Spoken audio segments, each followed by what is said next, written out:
Guys, good evening. तो guys, ये vision की 11 जनवरी की डेली करंट अफेयर्स की मैगजीन है। तो चलिए हम आज की फर्स्ट न्यूज़ स्टार्ट करते हैं। That is the Adi Shankaracharya's birth place likely to be declared as the national monument. Fine. तो गाइस, ये जो माई न्यूज़ एंड कल्चर में कवर होगी, तो क्या है, जो अद्वैत फिलोसफर थे जिनका नाम आदि शंकराचार्य था, तो उनका जो बर्थ प्लेस था वो केरला का इरनाकुलम डिस्ट्रिक्ट का कलादरी रीजन था। ठीक है। Archaeology sites and remains act 958 के अंडर किसी भी मॉन्यूमेंट को हम नेशनल इंपॉर्टेंस जब डिज़ाइन करते हैं, जब मतलब कि सॉरी, किसी भी मॉन्यूमेंट को नेशनल इंपॉर्टेंस डिज़ाइन कौन करता है? Archaeological survey of India. ठीक है। एक्ट है जो इस एक्ट के अंडर क्या है, सेंट्रल गवर्नमेंट के पास अथॉरिटी है कि वो पर्टिकुलर नेशनल इंपॉर्टेंस साइट को मेंटेन करती है, प्रोटेक्ट करती है और साइट को प्रमोट करती है, बिकॉज ये काफ़ी ज़्यादा हिस्टोरिकल इंपॉर्टेंस का होता है। अब जरा हम थोड़ा सा पढ़ लेते हैं आदि शंकराचार्य कौन थे। ये खालादी विलेज में बोर्न हुए थे on the bank of Periyar, जो कि केरला की लार्जेस्ट रिवर है। 8 साल की उम्र में इन्होंने घर छोड़ दिया था in search of Guru Govind Pada. He played an important role so that हम हिंदू रिलीजन को रिवाइव कर सके। इन्होंने ये बताया था कि योगा के थ्रू आप अपने माइंड को प्योर कर सकते हो, स्टडीनेस ला सकते हो, स्टेबिलिटी ला सकते हो as a aid for the self liberation. इसके अलावा इन्होंने अद्वैत वेदांता को प्रमाण किया था, जिसका मतलब था कि individual is not different from ब्राह्मण। ठीक है। अकॉर्डिंग टू हिम, जो उपनिषद हैं वो एक fundamental principle of non duality termed Brahman था, which is the reality of all things. देखो, नॉन डुअलिटी का मतलब वो मानते थे कि god and soul is are the one. ठीक है। That is called the Advaita Vedanta. ठीक है। तो फंडामेंटल शास्त्र था कि जो आत्मा है वो प्योर नॉन इंटेंशनल कॉन्शियसनेस है। It is one without a second, non real infinite existence and numerically identical with the ब्राह्मण। ठीक है। तो ऑलरेडी आपको बता चुकी हूँ, वो मानते थे जो गॉड और सोल है वो वन है। सोल मतलब आपकी आत्मा। अब 4 आश्रम इन्होंने एस्टेब्लिश किए थे इन 4 कॉर्नर्स ऑफ इंडिया। ओडिशा में गोवर्धन मठ, कर्नाटका में श्री श्रीरंगरी शरतपीठम, गुजरात में कलिका मठ और उत्तराखंड में ज्योतिर्मठ। इन्होंने 6 सेक्टर सिस्टम ऑफ वर्शिप को फॉर्मुलेट किया था। एक विष्णु, शिव, शक्ति, मुरुका, गणेश एंड सूर्या। इसके अलावा उन्होंने डिवोशनल और मेडिटेशनल सॉन्ग्स भी लिए थे, जैसे सौंदर्य लहरी, शिवानंदा लहरी, निर्वाणा शर्मन, मनीषा पंचगम। इसके अलावा इन्होंने कुछ बुक्स भी लिखी थी ऑन द फंडामेंटल्स ऑफ अद्वैत वेदांता, जैसे विवेक चूड़ामणि, आत्माबोध, वाक्यविति एंड उपदेश शास्त्री। फाइन। नेक्स्ट न्यूज़ पढ़ते हैं हम। At WTO, China developing country. तो गाइस, ये जो हमारी न्यूज़ इकोनॉमी में कवर होगी। अभी क्या है, देखो गाइस, क्योंकि WTO में क्या है, हर एक कंट्री खुद को सेल्फ डिक्लेयर करती है कि वो डेवलप्ड नेशन है, डेवलपिंग नेशन है। तो चाइना ने अपने आप को डेवलपिंग कंट्री का स्टेटस दिया है, और जिसमें क्या एक इशू बन गया है, बिकॉज चाइना बहुत ज़्यादा, क्योंकि अगर कोई डेवलपिंग कंट्री खुद को डिक्लेयर करती है तो वो बहुत ज़्यादा बेनिफिट्स डिराइव करती है फ्रॉम WTO। ठीक है। As China since China is deriving benefits reserve for developing countries under WTO norm. ठीक है। चाइना अगर देखा जाए अपर मिडिल इनकम कंट्री है। इसके अलावा चाइना पे काफ़ी ज़्यादा इल्ज़ाम भी लगते हैं कि वो ट्रेड प्रैक्टिसेस अनफेयर यूज़ करती है, और वो preferential treatment such as preferential treatment, ठीक है, या कुछ डाटा को भी रेस्ट्रिक्ट करती है। ठीक है। अब जरा हम, देयर फॉर मैनी नेशंस ने बोला है कि चाइना क्या कर रही है, खुद को ऐसे बोल के कहीं ना कहीं क्या कर रही है, बेनिफिट्स सी करने की बात कर रही है। और ठीक है, जैसे वो अपने रुपी को डिप्रिशिएट कर देती है, अपनी करेंसी को डिप्रिशिएट करती है, सो दैट वो एक्सपोर्ट ज़्यादा कर सके, तो उसी तरह उसने ये काम किया। ठीक है। अब जरा हम देखते हैं WTO में डेवलपिंग कंट्रीज़ क्या होती है। WTO में कोई डेफिनेशन नहीं है डेवलप्ड या डेवलपिंग कंट्रीज़ में। हर मेंबर अपने आप को अनाउंस कर सकता है कि वेदर वो डेवलप्ड है या डेवलपिंग है। हाउएवर कुछ और मेंबर्स हैं, उन डिसीजन को चैलेंज कर सकते हैं, बिकॉज कभी भाई यार आप खुद को डिक्लेयर करो सो दैट आप कुछ फ़ायदा उठा सको, तो इस वजह से दूसरे लोग आपको चैलेंज कर सकते हैं। बेनिफिट्स के, अगर कोई अपने आप को डेवलपिंग कंट्री डिक्लेयर करता है, ऑलरेडी आप ये पता होगा, बिकॉज वो स्पेशल एंड डिफरेंशियल ट्रीटमेंट के जो प्रोविजंस हैं उनका फ़ायदा उठा सकते हैं। इसके अलावा उनके पास क्या, WTO क्या करता है, जो भी टारगेट सेट करता है, तो डेवलपिंग कंट्रीज़ के लिए वो टारगेट थोड़े लीनियंट होते हैं। ठीक है। और उनके पास ज़्यादा समय होता है अचीव करने के लिए। इसके अलावा जो अदर कंट्रीज़ हैं वो उनको डेवलपिंग कंट्रीज़ को प्रेफरेंशियल ट्रीटमेंट भी देते हैं, जैसे जनरलाइज सिस्टम ऑफ प्रेफरेंस। अब आपको पता होगा जनरलाइज सिस्टम ऑफ प्रेफरेंस क्या होता है, एक नॉन प्रेफरेंशियल प्रेफरेंशियल तारी सिस्टम है, जिसमें क्या करता है, which provides for exemption from the most favoured nation principle of WTO। देखो ये जो टर्म्स है ना, आपको कब समझ में आएगी, जब आप इकोनॉमी को अच्छे से पढ़ लोगे। इकोनॉमी को अच्छे से पढ़ोगे तो आपको समझ में आएगा। प्रेफरेंशियल ट्रीटमेंट नाम से समझ में आ रहा है कि आपको कुछ क्या कर रहा है, प्रेफरेंस मिल रही है, आपको या तो कम तारीफ मिल रही है किसी पर्टिकुलर प्रोडक्ट के एक्सपोर्ट पे या फिर इम्पोर्ट पे, इस तरह से। ठीक है। अब जरा हम देखते हैं लीस्ट डेवलप्ड कंट्रीज़ कौन सी है डब्ल्यूटीओ में। डब्ल्यूटीओ रिकॉग्नाइज करता है लीस्ट डेवलप्ड कंट्रीज़ जो यूएन क्लासीफाई करती है बेस्ड ऑन क्राइटेरिया जो हर 3 साल बाद रिव्यू किया जाता है। अब जो लीस्ट डेवलप्ड कंट्रीज़ का जो आइडेंटिफिकेशन होता है वो 3 क्राइटेरिया पे होता है। एक तो उस पर्टिकुलर कंट्री की per capita gross national income कितनी है, वहाँ के जो ह्यूमन एसेट्स क्या है, ह्यूमन के पास कितना एसेट्स है, और इकोनॉमिकली वो कितने वल्नरेबल है, मतलब कि कितने ज़्यादा वो इकोनॉमिकली वीक है, कल को कोई एक्सटर्नल शोक आता है तो वो कितना ज़्यादा रेजिलियंट है या नहीं है।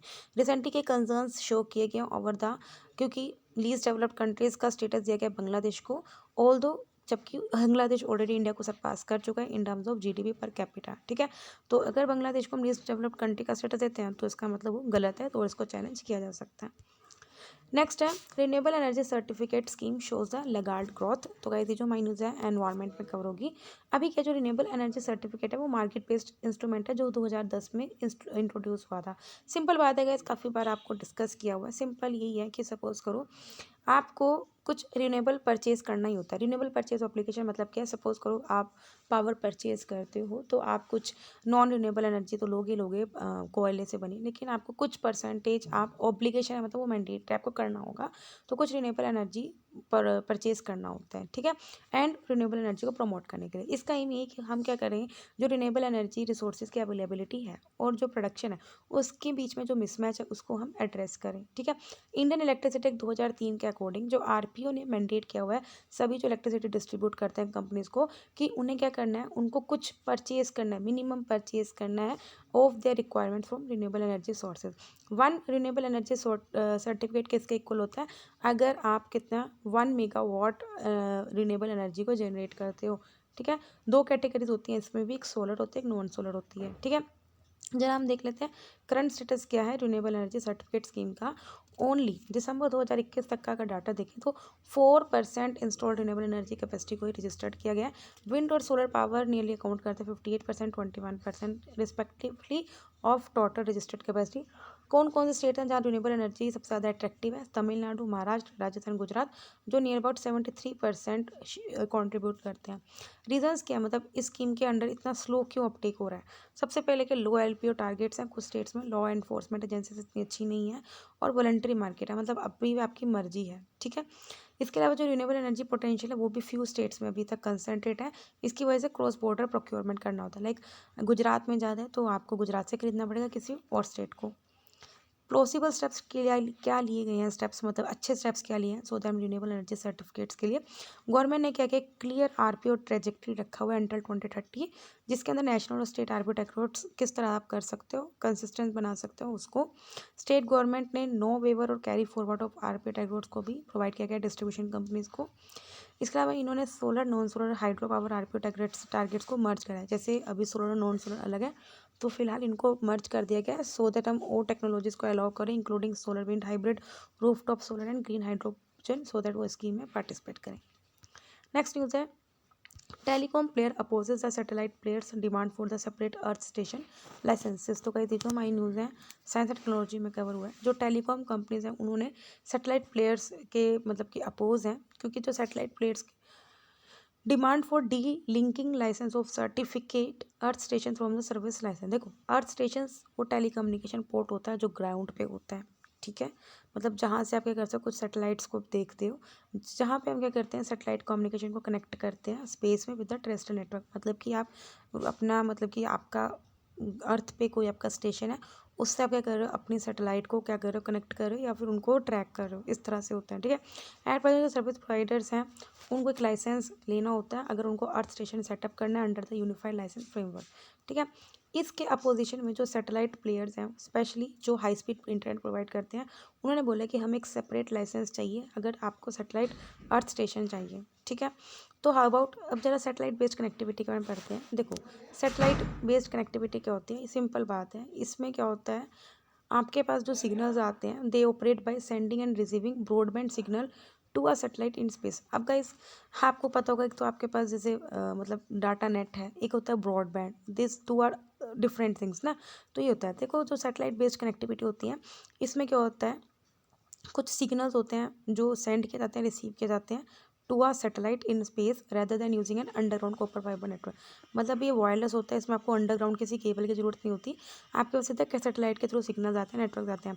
सैटेलाइट बेस्ड का जो लो बिट रेट कनेक्टिविटी होती है वो सिर्फ पॉसिबल होती है through Jio stationery medium and low earth orbit satellites के डूइंग। अब सैटेलाइट बेस्ड कनेक्टिविटी में कौन कौन से मॉडल्स होते हैं? एक होता है हाइब्रिड होता है, जैसे LP1 प्लस सैटेलाइट, या फिर एक इनडायरेक्ट मॉडल होता है। इसमें क्या होता है, जो सेंसर और एक्चुएटर होता है नेटवर्क में, वो सैटेलाइट के साथ कनेक्ट कम्युनिकेट करते हैं, और इसको मतलब कि ये सेंसर या एक्चुएटर है वो क्या करेगा, सैटेलाइट के साथ कंटेक्ट करेगा, मतलब कम्युनिकेट करेगा, बातचीत करेगा। लेकिन एक इंटरमीडिएट होता है जिसे लो पावर वाइड मतलब LP1 गेटवे बोलते हैं। डायरेक्ट मतलब कि इनडायरेक्ट हो गया, ये दोनों आपस में डायरेक्ट कम्युनिकेट नहीं कर रहे, इसके थ्रू कर रहे हैं। ठीक है। डायरेक्ट टू सैटेलाइट मोटर मतलब डायरेक्ट कर रहे हैं, इसमें क्या होता है, डायरेक्टली आप कम्युनिकेट करते हो सैटेलाइट में, और बीच में किसी इंटरमीडिएट की जरूरत नहीं होती। ठीक है। एडवांटेज इसके हैं सैटेलाइट नेटवर्क के, सबसे पहले कि आपको वाइड कवरेज देगा, बैंडविड्थ स्ट्रॉन्गर होगी, इंटरनेट कवरेज रूरल एरियाज में अच्छी होगी, इसके अलावा इंटरनेट ऑफ थिंग्स भी इनेबलर होगा, मतलब अच्छी पहुंच होगी। Fine.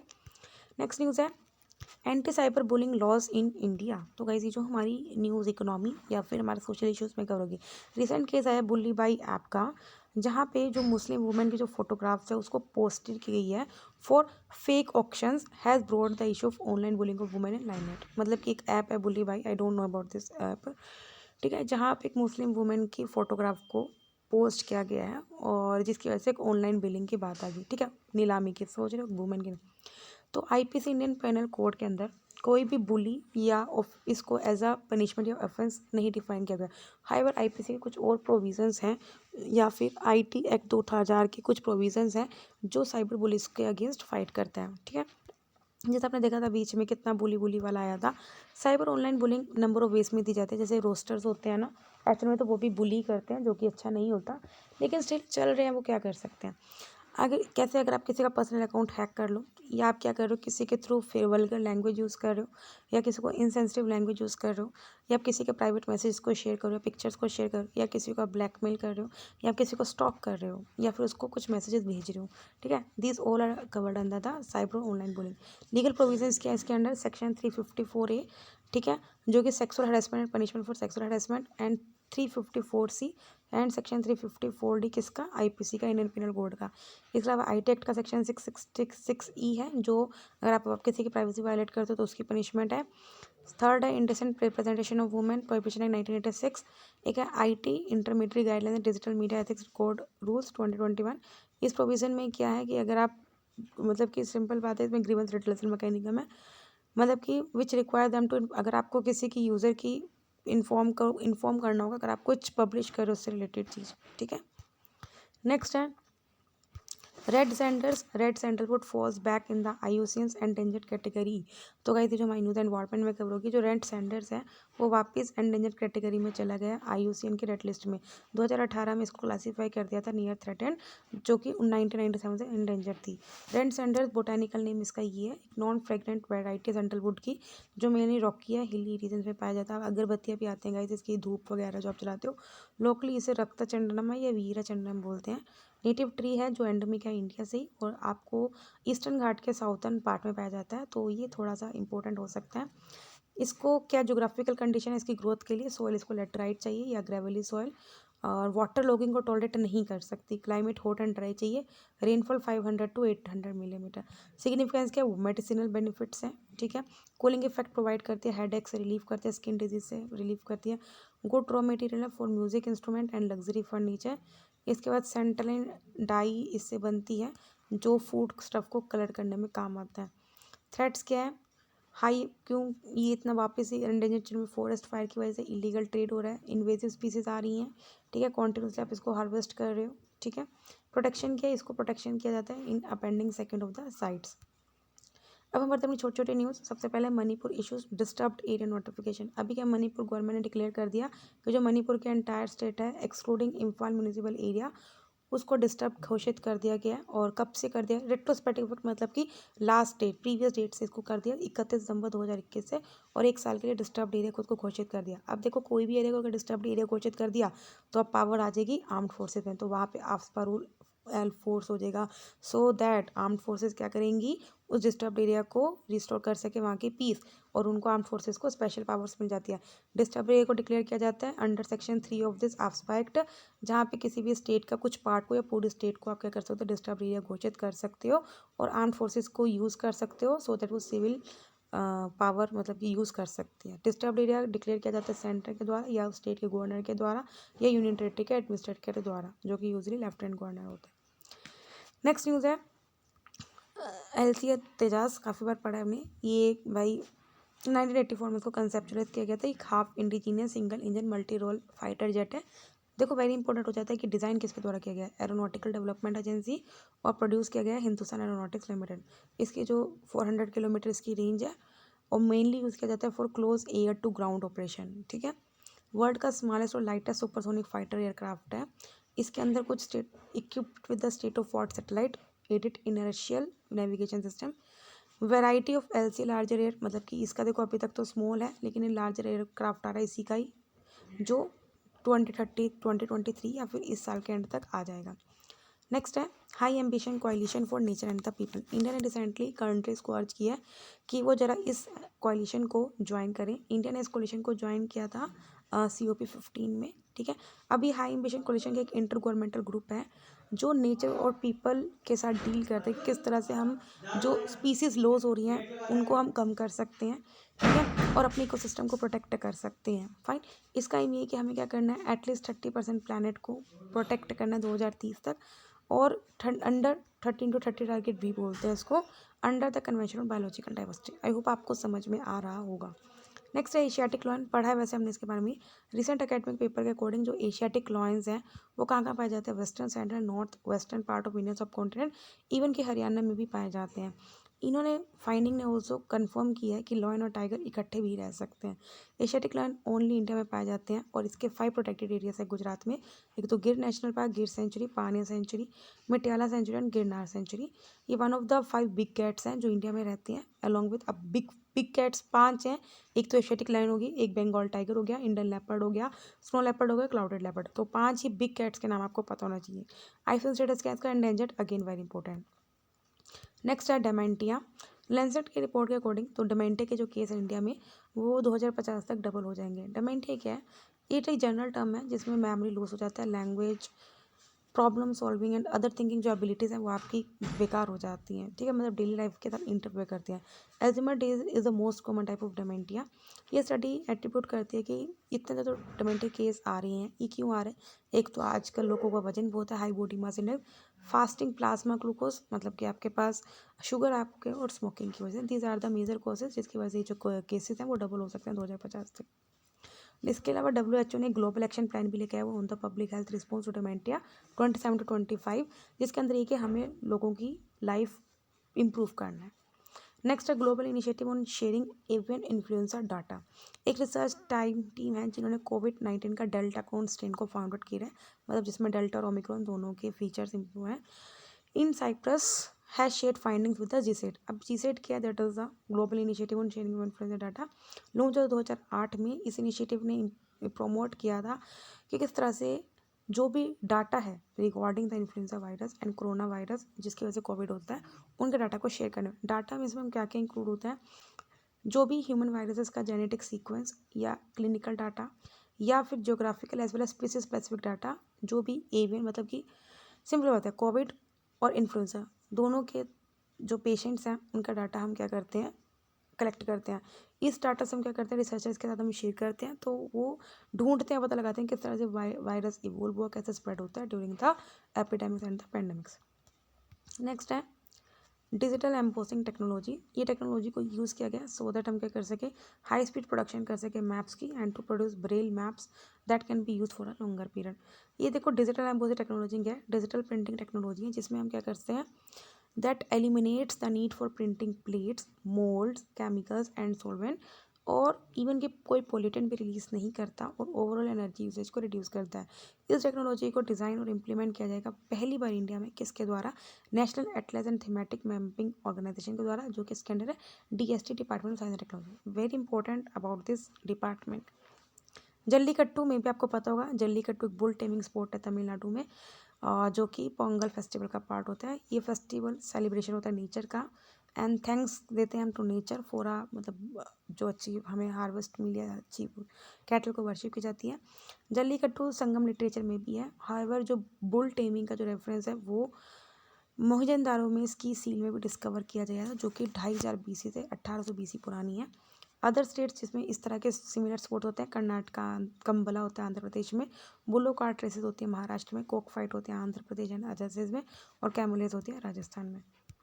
Andaman Nicobar H connectivity एक शिपिंग लेन कनेक्टिविटी है जिसको 2018 में स्टार्ट किया गया था। तो उससे पता चला बहुत ज़्यादा इकोनॉमिक पोटेंशियल हमें आ सकता है, ठीक है, इंडिया को भी इंडोनेशिया को भी। इसकी जियो स्ट्रेटेजिक इंपॉर्टेंस क्या है? जो एक इंडोनेशिया का सेविंग पोर्ट है वो 90 नॉटिक माइल्स अंडमान निकोबार आइलैंड से, इसके थ्रू आप क्या कर सकते हो, स्टेट ऑफ मलक्का में भी एंटर कर सकते हो, ठीक है। हाउएवर कंसर्न्स क्या हैं? सबसे पहले क्या, इस रीजन में रोहिंग्यास प्रेजेंस है और निकोबार आइलैंड का इसको आइडेंटिफाई किया जाता है as an important note in an, मतलब कि इससे स्ट्रगलिंग, मतलब कि बहुत ज़्यादा स्मगलिंग हो सकती है इलीगल चीज़ों की, ठीक है। इसलिए बहुत ज़्यादा इंपॉर्टेंट है कि हमें इस रीजन की क्या कहें सर्विलेंस और मॉनिटरिंग को अच्छा रखने के लिए, सो दैट हम अपना ट्रैफिक भी सही रखें और कुछ इलीगल एक्टिविटीज़ ना हो रही हो उसको भी हम देख सकें। लास्ट न्यूज़ है दरवाज़ा गैस क्रेटर। अभी के जो तुर्कमेनिस्तान प्रेसिडेंट हैं उन्होंने एक्सपर्ट्स को ऑर्डर दिया है टू फाइंड अ वे कि किस तरह से जो ह्यूज नेचुरल गैस क्रेटर है वहाँ पे फायर को एक्सटिंग्विश किया जाए। और आई थिंक गाइस ये न्यूज़ में भी था, अगर आपने कभी थोड़ा टीवी में देखा होगा, जिसको दरवाज़ा गैस क्रेटर बोला गया या फिर गेटवे टू हेल, मतलब कि वहाँ पे इतना ज़्यादा नेचुरल गैस क्रेटर है तो वहाँ से आप फायर कैसे एक्सटिंग्विश कर सकते हो। ये जो decision has been taken as negatively effect because, but कहीं ना कहीं नेगेटिवली इफेक्ट करेगी एनवायरनमेंट को भी, हेल्थ को भी। दरवाजा गैस क्रेटर कहाँ पे है? तुर्कमेनिस्तान में है, in Karakum desert. The crater burn हो रहा है फॉर द लास्ट 50 ईयर्स। 1971 में क्रिएट किया गया था जब सोवियत ने क्या किया था, एक्सीडेंटली इसको ड्रिल कर लिया था, ठीक है, जिसकी वजह से ग्राउंड भी कोलैप्स हो गया था। फाइन। तो गैस डेली करंट अफेयर जो कि 11 जनवरी के वो कंप्लीट होते हैं।